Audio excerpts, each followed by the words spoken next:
in our language to keep it alive. So that language is so young, so it's at least 500 years, and then so we speak it in Haiti and in Louisiana, United States, and in a couple other countries. Like I just said, that language is a blend of West African dialect. So nowadays the name is Creole and is spoken by 11 million Haitians. And Creole means tools for freedom. It means patience. It means listen to him or her to learn from that. Creole is a losing part of Africa and gain a part of the New World, which makes us confident and comfortable to communicate. So people tend to express themselves and to say, oh, mine is better, but in Creole is different, so I have to listen to you, and I have to learn from you.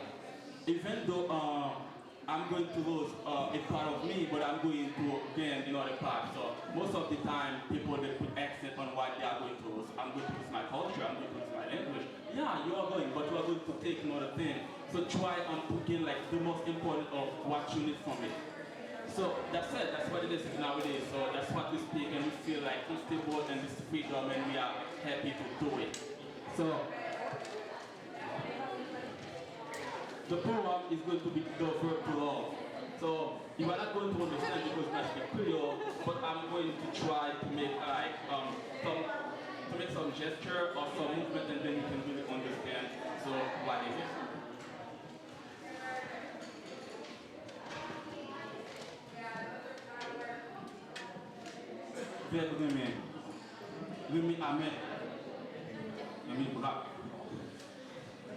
That's a surprise. Remy droit. Remy égoïste. Oh. Remy c'est patience. Remy inexplicable.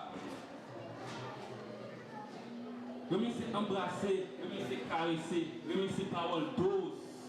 Remy c'est garder l'autre là. C'est promesse, c'est dire en aller. Remy c'est travailler ensemble. Remy c'est ça qui unifie nous. Remy. Continuez Remy. Dis-le Remy. Plus toujours. C'est plus c'est fort. Faire l'amour qui pour lui apparaître. Oui, faire apparaître à grand, à midi, à minuit, tout le temps. Oh. Nous avons carrément l'autre.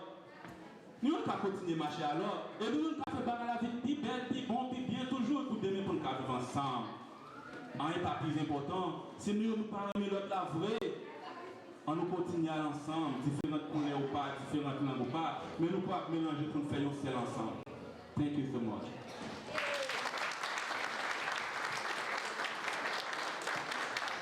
Thank you, Matt, for talking about the language Creole. Ladies and gentlemen, our next performance is another presentation, but about a different language. The language is Persian. Ladies and gentlemen, please put your hands together for Saeed.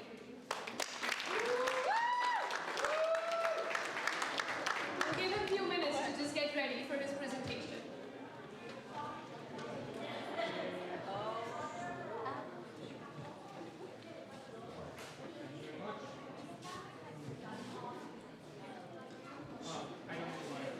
Yep. Can everybody hear me now? Okay. I want to speak about Persian language. All right. Persian language, which is also known as Farsi, and a bunch of other names. Go next. Persian is a member of Indo-European languages. That is all the Indo-European languages, and Persian is in that spotlight, which is spoken in parts of Middle East and Central Asia. Next. There we go. It's the official language in 3 countries, Iran, Afghanistan, and Tajikistan. In Iran, it's known as Farsi. In Afghanistan, it's known as Dari. In Tajikistan, it's known as Tajiki. And there are about 55 million people who speak that language in a native language, mostly in Iran, the rest of it in Afghanistan and Tajikistan. If you count the people who speak Persian as a second language, the total number is between 110 to 120 million people. On the next slide, Persian language went through 3 phases. Old Persian, which was written in the Babylonian cuneiforms from 500 BC to 300 BC. Then we have the middle versions. Go next. Thank you very much. 300 BC to 800 AD. And then we have the modern version. We start from 100 AD. Go next. Yep, from 100 AD, like more than 1,000 years ago. And in the past 1,000 years, the language was like so consistent that we can read books from that period of time and totally understand. And just to give you like a quick idea of the influence of Persian language on on other languages such as English, this is a short list, few of the words that is used in English that come from Persian language, like caviar, pajamas, bazaar, cake, or lemon. And just to give you a taste of Persian language, I have no talent in performing anything. So I just brought you a video that is going to play for us. I hope you enjoyed the video as much as I do. Thanks.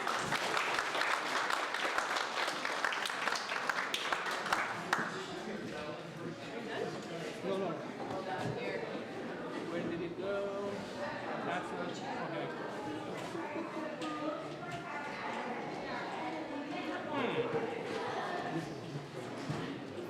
That should have been it.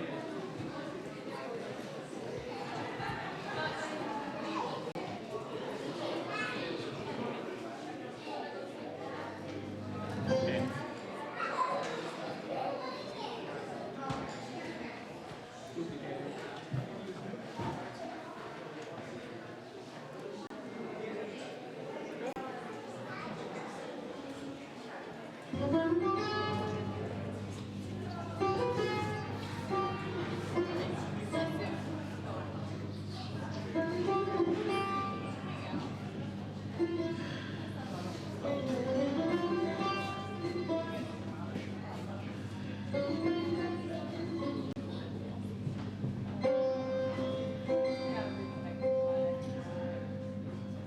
نبینم باز نشستی منتظر چی هستی؟ تو جشن شب نشینی باید پاشی برقص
thanks Ruchi.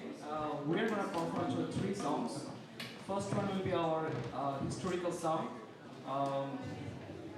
that was written by famous journalist Abdul Ghaffar Chaudhry, and the composer was Altaf Mahmood.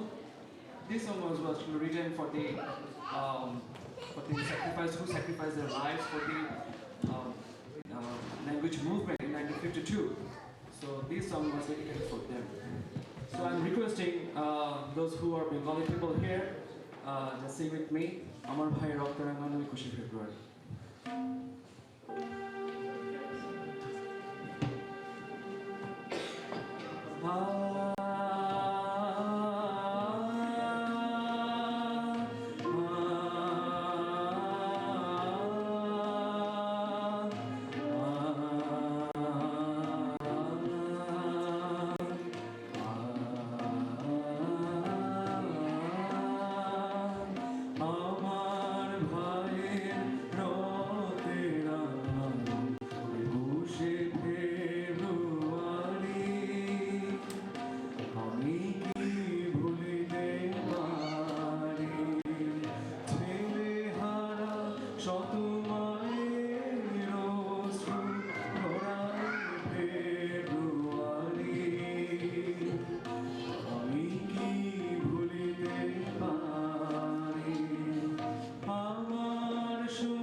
Our next one will be a folk song, traditional folk song that was written by Lalan Fakir, and we are gonna using 2 types of traditional instrument. One is ektara, I'm just making familiar with you.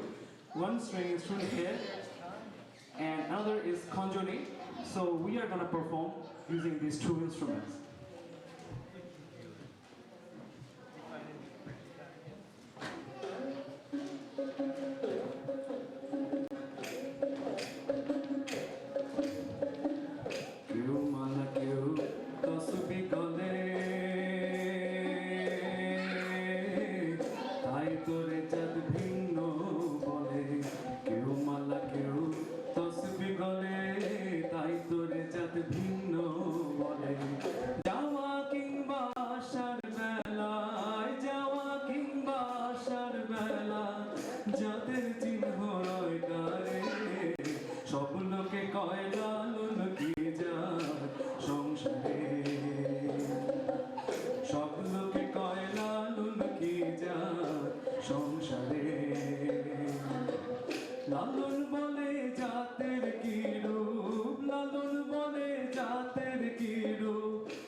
song. So like one kind of popular song in Bangladesh that was sung by Kumar Vishwajit.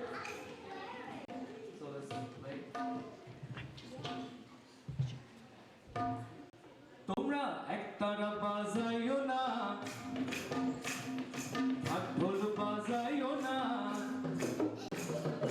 একতারা বাজাইও না, ঢাক ঢোল বাজাইও না, guitar বঙ্গ বাজাও রে, ও তোমরা guitar বঙ্গ বাজাও রে,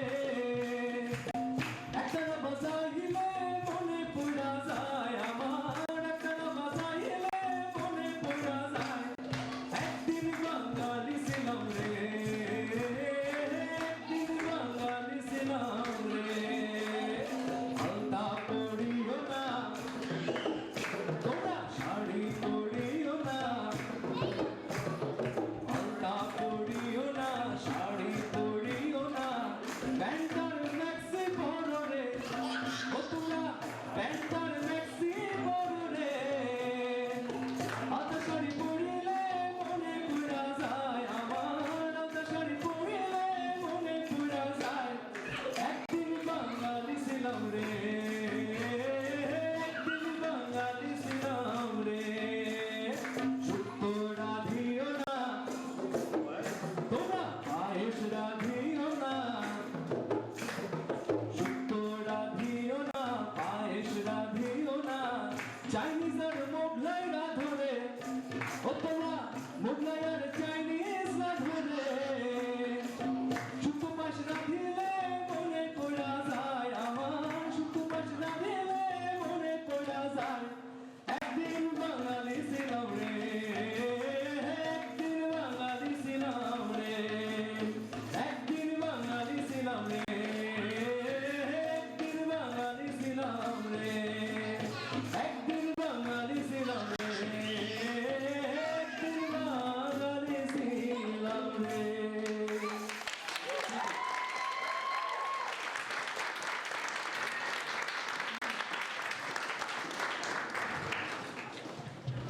Thank you, boys, for that wonderful performance. That definitely cheered up the environment for sure. Ladies and gentlemen, the next performance I have for you is a story by our very own Mary. Ladies and gentlemen, please put your hands together for Mary.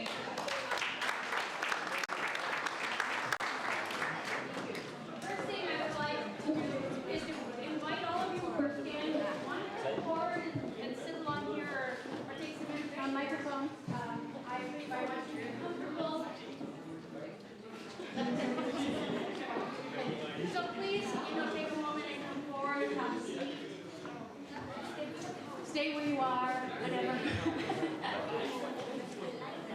Okay, my name is Mary Pfeiffer, and I've lived in Fargo-Moorhead for 32 years, and I consider Fargo-Moorhead my home. Although I'm the only one here related to me except for my children, because I have a Southern heritage. So I'm a visual artist, a literary artist, and a storyteller. And as I look around the room, some of these paintings and images are from friends of mine. So I just feel at home here and in this community. Part of our heritage, and mostly part of yours, is storytelling. And how you and I interact in our society here in Fargo-Moorhead, North Dakota tells me more about you than anything I read on the internet or anything that I hear on the news. Because we only think a little bit of that is credible. I'm losing my audience. Even faster. Okay, so I want to tell you a couple of things. Most people that I know have said at one point or the other is, my father said this, or my mother said this. I wish I had listened to them more carefully. They had a story to tell about World War II or something that happened before them. I too say that. Because time goes fast in life. And has everybody heard the story of Bonnie and Clyde? Okay. some of you may have. They're notorious gangsters in American history. My father lived around the corner from where they owned their business, the Barrow family. And what stories he could have told me if I had listened to what he said about this very famous person. All I know is that they owned a gas station and that they were on the naughty side. Well, we happen to know that from history because they shot people and robbed banks. But I want to focus on North Dakota for a moment. I have and have had the most wonderful jobs here in North Dakota. One of my jobs was called Operation Military Kids. And what many of you may or may not know is we have the National Guard here in North Dakota. The National Guard the purpose of that is to protect us, North Dakotans. If we have a flood, the National Guard comes out and protects our street and guards things. If there's anything that happens, the North Dakota takes care of the North Dakota people first. But the military often needs that. So people from North Dakota, the North Dakota Guard, goes over to other countries and they fight. So you have military people that you interact with all the time, maybe unknowingly. And as many of you know, the policeman who died just last week, he was in the National Guard and he served 2 terms overseas in the military. So my job in North Dakota at one point was called Operation Military Kids. And my job was when the families went away, and they would take a whole unit from North Dakota. So there would be 90 families who, at least one of the parents of them, were overseas serving. That left the kids back here. My job was to go to the communities where they were and set up communication systems. So I taught the children how to blog, I taught the children how to Skype, I taught the children many things that maybe people in North Dakota don't know because we live here and our best friends are here and we don't have somebody somewhere else. That was my job.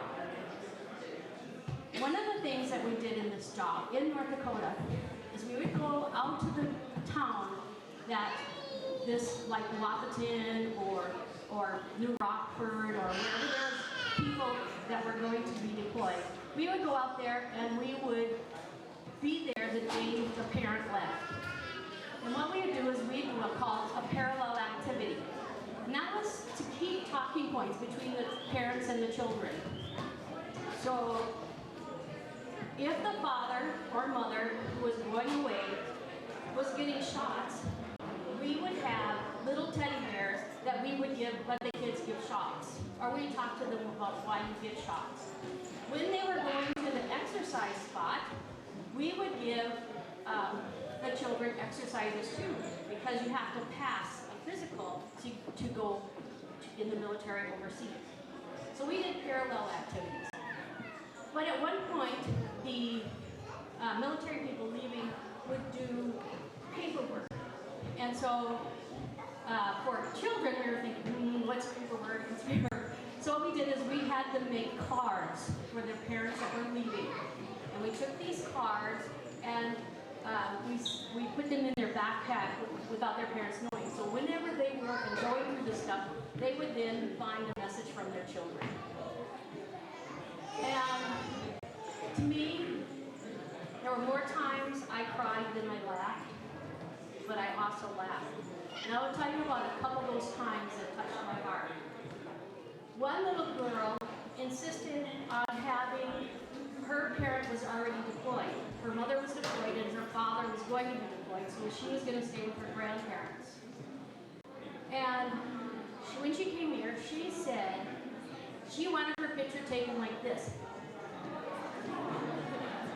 And I was trying to say, oh, wouldn't you like, a pretty picture for your mother? And she insisted. So, okay, we let her take her picture like that. When she made her card, she said, Mom, look at my new teeth. small child and that mother the picture on her YouTube.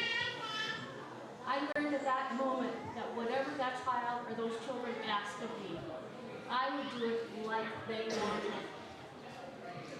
On another occasion, there was a high school girl, and we were outside and we were doing this card thing where she was making the card and we were going to put in her family's things that we were going to send to her because mother was already over there.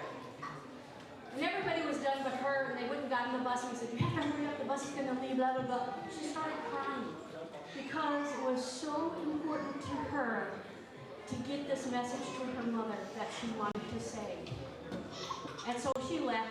When she was finished, we let her stay until she was done. When she was finished, we took the card and prepared that for her mother to go. And I asked her if I may look at it.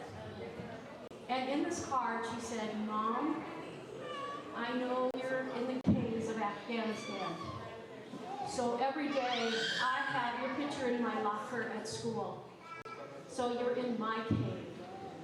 And every morning, I say good morning to you, and I know that you're safe."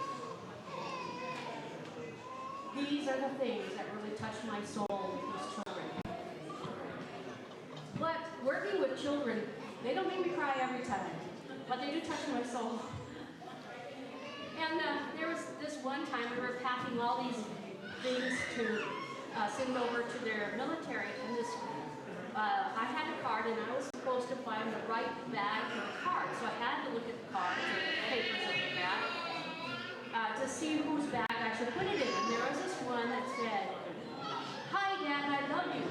And I opened it up, and inside were a bunch of hearts with this girl's name. And I was looking for a cue on whose baggage I should put this in. And she had a list inside that I wrote down because I thought it was really wonderful. The message she was sending to her father as he was deployed for Iraq. And it said, "Number 1, please be nice to others. Number 2, use your inside voice. Number 3, follow the rules. Number 4, don't be bossy." So when I found out, I just thought, oh, that is so cute. I know he must have said that to his daughter a gazillion times. So she has those rules memorized. So I asked the person, I can't find the last name on this. Whose bag does that go in? She goes, "Oh, that's the commander's daughter."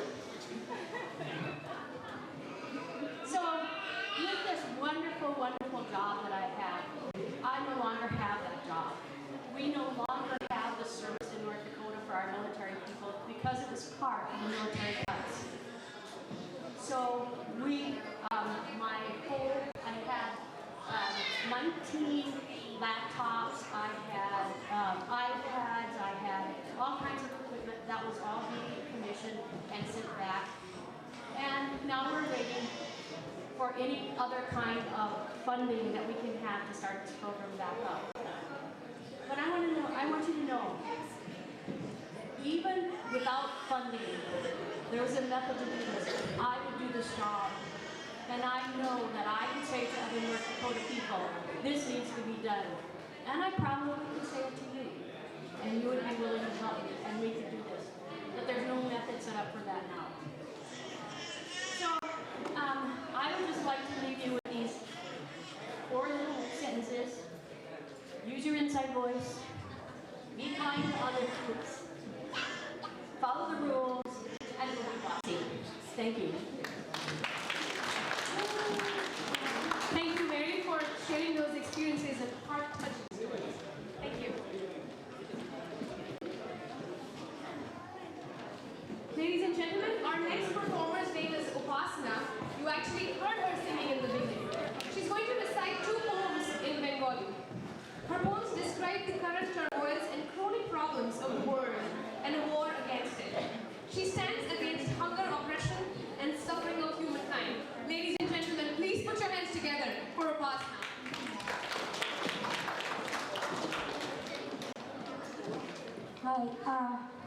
Hi, I lost most of my audience. Can I request the people upstairs and the people roaming around here to be a little more cooperative? I'm requesting, I don't want to lose my audience, came here for a purpose. Anyway,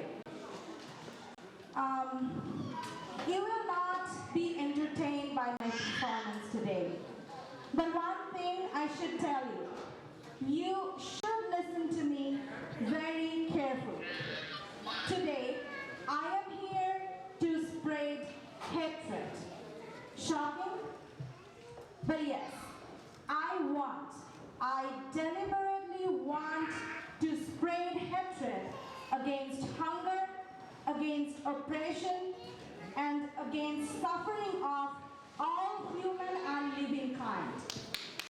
This day doesn't only represent a language day for me. This day is celebrated to embrace revolution. And that's why I am here today.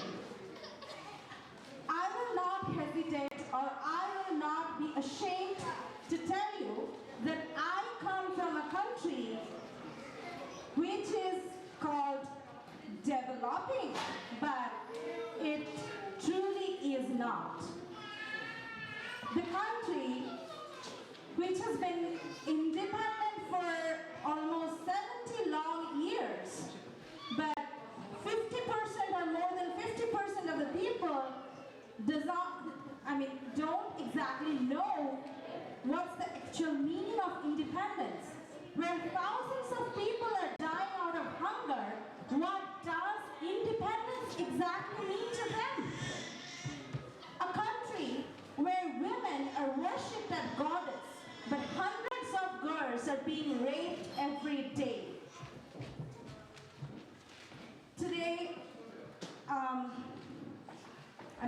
I'm being emotional, I know. I'm not profaning my country. I love my country. I do. But I do not love the system. And it's not only my country. I believe the